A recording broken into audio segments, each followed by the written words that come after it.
kalau dia menjalankan perlawanan ke pengadilan tinggi, maka ketika pengadilan tinggi menyatakan menolak perlawanan dari penuntut umum, maka case close, selesai di situ.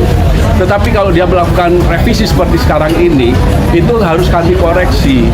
Revisi itu tidak bisa dia jalankan secara mandiri. Haruslah memang ada pemberian kewenangan untuk melakukan revisi itu dari hakim. Nah, ini yang tidak ada. Di dalam penetapan, di dalam putusan sela itu tidak ada hal seperti itu. Masyarakat perlu tahu alasan kami mengajukan pra-peradilan ini. Agar apa? Agar orang tidak kemudian bias terhadap upaya hukum kami. Kami senantiasa menjalankan ini semua berdasarkan due process of law dan tidak menyimpang dari hukum acara pidana. Demikian, terima kasih. Baik, saya lanjutkan ya, sebelum nanti ditutup oleh Pak Al-Khatib. Assalamualaikum warahmatullahi wabarakatuh. Ya, teman-teman media semua dan masyarakat seluruh Indonesia, saya perlu sampaikan bahwa ini adalah bentuk perjuangan saya. Tidak hanya untuk diri saya sendiri, tetapi juga untuk tegaknya hukum di negara kita secara adil. Karena beberapa dari yang sudah kita jalani 4 kali sidang, pada saat sidang berlangsung di PN Jakarta Timur, kami mendapati beberapa cacat prosedur dan kemudian ternyata dilanjutkan dengan kemudian penyidangan saya, padahal amar putusan sudah jelas ya bahwa saya sudah dinyatakan, perkara saya sudah dinyatakan batal demi hukum. Nah, kalau kemudian terjadi apa yang kemudian sidang berlanjut dan kami tidak melakukan perlawanan, artinya kita membiarkan cacat prosedur itu berjalan ya. Karena apa? Siapa yang menetapkan orang menjadi tersangka maupun terdakwa kemudian ditetapkan itu adalah pengadilan. Nah, pengadilan sudah memutuskan saya bebas dari status saya sebagai terdakwa dan tersangka. Lalu tiba-tiba dalam waktu hanya 3 hari saya dinyatakan lagi sebagai terdakwa dan harus mengikuti sidang. Nah, ini yang betul-betul terjadi sebuah cacat prosedur yang harus betul-betul dikoreksi. Karena kapan seseorang dinyatakan sebagai terdakwa, kapan seseorang dinyatakan sebagai tidak lagi sebagai terdakwa, itu kan pada pengadilan yang terjadi. Tetapi ini oleh surat, begitu ya. Jadi amar putusan sudah ditetapkan di pengadilan, lalu kemudian ada surat yang menyatakan saya kembali menjadi terdakwa. Inilah yang menjadi bentuk saya selalu sampaikan bahwa kita melakukan exercise demi untuk bangsa dan negara ini. Dan berikutnya lagi adalah bahwa seluruh masyarakat Indonesia, terutama kita semua, selain kita secara otodidak belajar hukum dengan peristiwa pengadilan atas nama saya, tapi ini adalah sebuah celah bagi kita semua, Anda semua, mahasiswa hukum, baik yang sedang menempuh skripsi maupun tesis serta disertasi doktoral, untuk mengangkat ini sebagai sebuah topik yang menarik sekali untuk Anda uji semua, ya, di dalam penelitian Anda semua, karena ini sangat menarik. Peristiwa saya, ya, peristiwa hukum saya ini adalah salah satu dari bagaimana kita menerapkan KUHAP secara perdana untuk yang pertama kalinya, dan ternyata kita sama-sama mendapati bahwa KUHAP itu memang betul-betul harus di-exercise. Saya tidak mengatakan KUHAP jelek atau KUHAP tidak bagus dan sebagainya, tetapi dari peristiwa yang saya alami ini betul ya, bahwa kita betul-betul membutuhkan ujian, membutuhkan exercise terhadap KUHAP baru, sehingga kedepannya akan ada koreksi yang mungkin bisa dilakukan oleh MK sebagai judicial review, atau kita bisa menggunakan pra-peradilan ini untuk melakukan koreksi secara fundamental terhadap apa yang terjadi, sehingga sekali lagi tidak terjadi kepada anak bangsa yang lain, ya. Demikian yang bisa saya sampaikan, dan mohon doanya agar karena sidang pra-peradilan ini berlangsung maraton ya, besok pagi kita akan lanjutkan dan seterusnya hingga putusan. Maka mohon doanya, saya mohon bukan karena saya ingin dimenangkan, saya mohon doa agar kita sama-sama mendoakan agar terjadi penegakan keadilan bagi negara kita tercinta ini. Ya, terima kasih. Kita lanjutkan.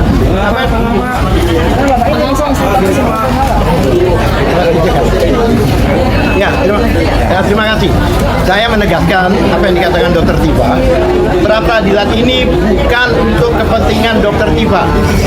Karena Dr. Tifa tidak minta dibebaskan, tidak minta dibatalkan status tersangkanya. Tapi yang kami, pra-peradilan ini yang kami arahkan, yaitu hanya untuk penegakan hukum ini supaya benar-benar ditegakkan dengan due process of law. Ini masalahnya. Oleh sebab itu, karena ini KUHAP yang pertama, ini adalah suatu exercise agar kita nanti untuk jurisprudensi ke belakang seperti itu. Ngeri sih ini. Banyak banget dihujat sama pendukung Jokowi, Dr. Tifa malah menang di pengadilan. Gak salah sih, pada sidang pertama Dr. Tifa bicara lantang untuk melawan Jokowi dan gak mau damai dengan Jokowi. Kemenangan ini tuh memperlihatkan kalau Dr. Tifa dan tim hukumnya punya persiapan yang mateng banget. Mereka tuh bisa matahin argumen dari jaksa penuntut umum dan pengacara Jokowi lewat bukti yang sangat solid. Bukan cuma modal asumsi. Suka atau enggak dengan opininya, beliau itu berhasil membuktikan kalau posisi hukumnya itu sah dan kuat. Ini pasti sih pendukung Jokowi juga kecewa banget nih. Tapi jangan salah, banyak juga pendukung Roy Suryo dan Dr. Tifa juga kecewa dengan putusan pengadilan ini. Kenapa?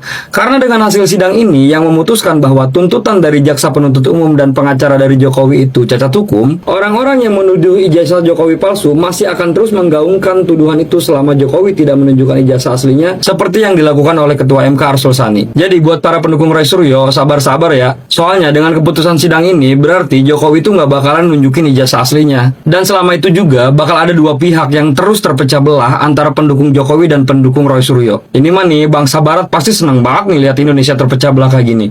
Tapi kalau menurut kalian persidangan ini udah adil atau berat sebelah? Yuk kita diskusi sehat di kolom komentar. Ya kalau yakin 100% palsu, mestinya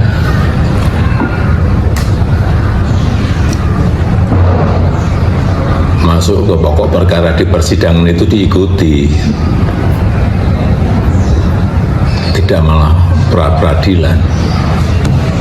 Biar perkara ini segera selesai, masalah ini bisa segera selesai. Kalau untuk sidang rencana besok dari Pak Jokowi seperti apa Pak? Kalau siap hadir, kalau Hadir, kan sudah saya sampaikan, saya akan hadir membawa ijazah SD, SMP, SMA, dan nanti yang S1 yang sekarang di Kejaksaan, semuanya akan kita tunjukkan.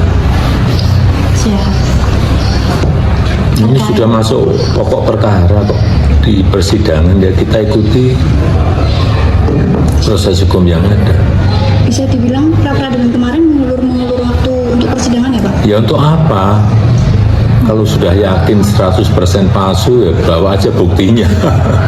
Masuk ke pokok perkara di persidangan, mestinya. Pertanyaan terkait kemarin yang sempat viral Mas Wapres duduknya pas rapat kabinet itu kan beda sebelah kubu, beda posisi sama Pak Presiden. Itu seperti apa Pak tanggapannya? Ya secara kedudukan wakil presiden itu secara konstitusional jelas, sudah jelas. Dan ada undang-undang keprotokolan juga jelas semuanya. Ya sudah, diikuti aja aturannya di situ. Karena sudah jelas semuanya kok. Jelas itu artinya seharusnya sejajar ya Pak ya? Ya coba dibaca aturannya. Dokter Tifa dipermalukan oleh ibu ini. Gara-gara Jokowi, keluarga Dokter Tifa dipermalukan dan dibully oleh masyarakat. Keluarga saya. Apa bu? Dokter Tifa. Keluarga saya dibully, dipermalukan, diberatkan dengan undang-undang, dijerat dengan undang-undang. Ibu, orang ibu duluan yang buat. Ibu sendiri yang cari gara-gara. Ibu yang iniin sendiri, sibuk sendiri ngurusin ijazah orang. Giliran sekarang, ibu kayak teraniaya. Dibully masyarakat, netizen. Bu, makanya bu, netizen itu udah pintar-pintar, udah cerdas. Nggak hanya pintar bu, cerdas.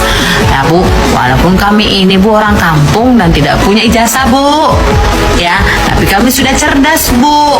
Ya, mana menilai yang baik, mana yang enggak bu. Ya, sekarang ibu bilang, iya, keluarga ibu dibully. Ya makanya bu, harusnya ibu berpikir dulu sebelum bertindak gitu bu. Ibu belum ada bukti nyata ijazahnya palsu apa enggak, belum sumber keluar. Iya kan? Nah itu bu, makanya ibu harusnya perhatikan dulu. Nanti jika aku berbuat seperti ini, dampaknya apa untuk keluargaku? Ibu harusnya berpikir dulu, makanya dijilat dulu bibir baru bisa bicara, Bu. Gitu kalau kata orang zaman dulu, ya. Itu lah ibu mempersekolahkan salah satu lembar ijazah, mengorbankan seluruh keluarga. Gimana? Ya kan? Benar gak pemirsa? Hanya demi satu lembar ijazah harus mengorbankan nama baik keluarga. Coba, kan udah luar biasa, Bu. Enggak hanya juga keluargamu, Bu. Ya kan kita rakyat Indonesia pun malu, Bu. Ibu bikin malu. Nah, untuk itu saya akan lakukan bersama Damai Lubis kalau Pak Riki berkenan ikut dan lain-lain semua yang wartawan, bukan wartawan, maksudnya advokat-advokat yang punya kemampuan intelektualnya cukup lah untuk melakukan ini. Maksudnya apa? Maksudnya penegakan hukum yang benar. Jangan supaya kita ini dituduh, wah ini namanya dukung Jokowi nih. Enggak lah. Justru dengan cara saya ini, saya mendesak adili Jokowi gitu loh, dengan tampilkan ijazahnya, dan Jokowi sudah berkeinginan.